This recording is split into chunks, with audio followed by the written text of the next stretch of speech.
Avant tout, c'était par curiosité. Donc, j'ai commencé à planter du safran dans le jardin par vraiment curiosité, côté mystère un petit peu de la plante. Donc, j'ai commencé par 200 bulbes, puis l'année d'après, j'en ai planté 5000 et j'ai créé la première structure agricole. Et là, maintenant, on est à peu près entre 50 et 60 000 bulbes de plantés sur 5000 mètres carrés. Voilà. Avant de commencer le safran, en fait, moi j'ai fait une école d'ingénieur à Toulouse où j'ai rencontré ma femme. Je travaillais comme sous-traitant dans l'aéronautique. Puis après, je me suis occupé d'un bureau d'études ici dans une PME à Gimont. Et puis voilà, le côté bureau et autres ne me convenait pas spécialement. Donc du coup, j'avais vraiment à cœur de faire naître ce projet agricole et ce projet un petit peu plus nature, on va dire.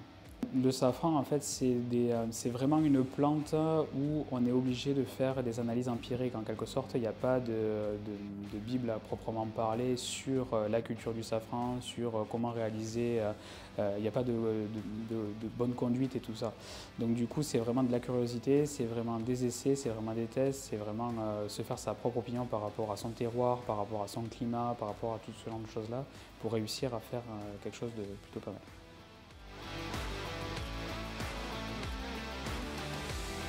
La récolte, on la réalise à peu près au mois d'octobre-novembre, pendant un mois et demi.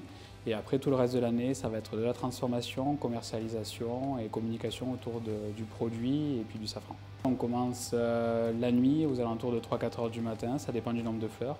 On ramasse jusqu'à 10h30 tant que les fleurs restent fermées. Et ensuite, une fois qu'on a ramassé, on va émonder les fleurs, c'est-à-dire qu'on va récupérer les 3 petits pistils de chaque fleur pour les déshydrater et les stocker. En termes de temps, on va dire pour réaliser 1 gramme de safran, il faut à peu près ramasser entre 200 et 240 fleurs. On va ramasser dans le champ à peu près 800 à 1200 fleurs à l'heure.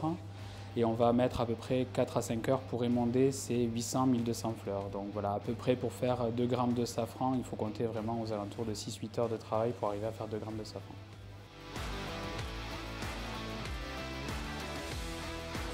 Nous, on est très tributaire de la météo, comme tous les agriculteurs, mais on est aussi tributaire sur une année complète. C'est-à-dire que si on a un hiver qui va devenir sec, on va avoir une répercussion sur la récolte puisque les bulbes ne vont pas grossir suffisamment, ils vont rester petits.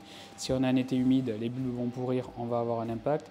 Et si on a un automne qui est moyen, comme on a pu connaître ces dernières années, on va avoir très peu de récoltes. Cette année, par exemple, on a eu un gros impact sur la récolte où on a récolté quasiment 2 à 3 fois moins que les autres années. Donc une fois qu'on a cueilli la fleur, on les amène dans la maison et on va faire ce qu'on appelle l'étape de l'émondage, c'est-à-dire qu'on va ouvrir les fleurs, on va sortir les 3 pistils et avec des petits ciseaux de couturier, on va venir découper chaque pistil pour ne garder que la partie rouge. Une fois que toutes les fleurs ont été émondées, on les déshydrate pendant 1 heure, 1 heure et demie et après on les conditionne dans des bocaux en verre que l'on conserve pendant 9 mois avant de les commercialiser. La récolte est faite entièrement à la main, on ne peut pas utiliser de machine. La transformation s'est fait aussi de manière artisanale, tout est transformé à la propriété ici. Et ensuite, il y a juste un produit qui est fait en collaboration avec un chocolatier toulousain, mais sinon, on essaie de faire au maximum nous-mêmes les produits pour garder une certaine qualité et la mainmise un petit peu sur le produit fini. Alors aujourd'hui, on a 2 produits qui sont vraiment iconiques pour Safran Amar. Ça va être la gelée de vin blanc au safran pour accompagner les foie gras et les fromages et le vinaigre de citron au safran. Ça, c'est nos 2 plus grands succès en quelque sorte. Ensuite, on va avoir des produits qui vont être un petit peu plus classiques comme un sirop de safran ou une fleur de sel ou un miel au safran. Et maintenant, on a développé depuis 1 an une crème caramel citron au safran façon pâte à tartiner avec un chocolatier toulousain, avec Castan Chocolatier. Et depuis quelques mois, on a aussi développé une gamme de bijoux avec du safran à l'intérieur, avec une personne qui fait des bijoux floraux qui est sur Lombez.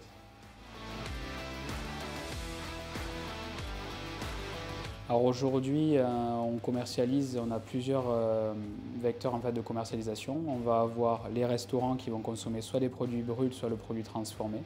Donc on va travailler aussi bien dans le Gers, sur Toulouse, que Paris ou l'étranger. On va cibler aussi les épiceries fines, fromageries et puis primeurs. Donc ça va être, on va avoir quelques revendeurs sur Toulouse ou région toulousaine, région parisienne et on a beaucoup de revendeurs sur la Belgique, le Luxembourg et un petit peu l'Italie. Et ensuite, on va aussi avoir de la vente directe via les marchés, via les salons, via les visites à la ferme, via la boutique. Donc voilà, on arrive un petit peu à avoir tous ces canaux de distribution-là pour diversifier au maximum la présentation de la marque.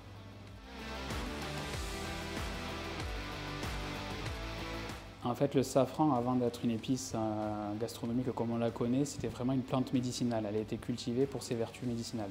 C'est un anti-inflammatoire, c'est un antioxydant, anticancéreux. Ça ralentit le vieillissement des cellules de la peau et du cerveau, un très bon anti-stress.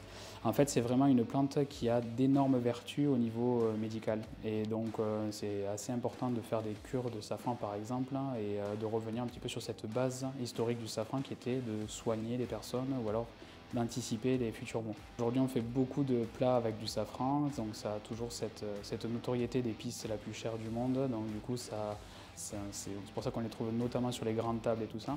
Mais on a perdu un petit peu, c'est en train de revenir, on a perdu ce côté médicinal, c'est en train de revenir parce qu'on se rend compte vraiment des vertus très importantes du safran, mais aujourd'hui, on est surtout axé sur le côté gastronomique.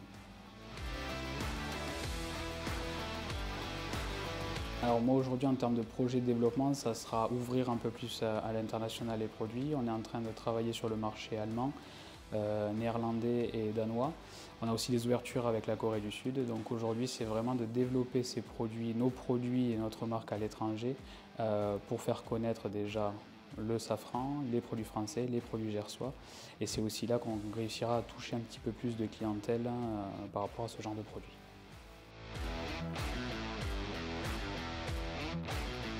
C'est pas spécialement une terre, c'est une terre historiquement où on faisait du safran aussi dans le Gers. Par contre, on n'est pas sur des sols, on n'est pas sur des reliefs qui sont vraiment idéaux pour la culture du safran. Par contre, on en produit vraiment partout. Vous allez en trouver même chez nos voisins dans le Tarn, dans les Hautes-Pyrénées, dans la Haute-Garonne. C'est une terre qui est largement suffisante et bien exposée pour le safran. Après, ça ne sera pas des terres idéales.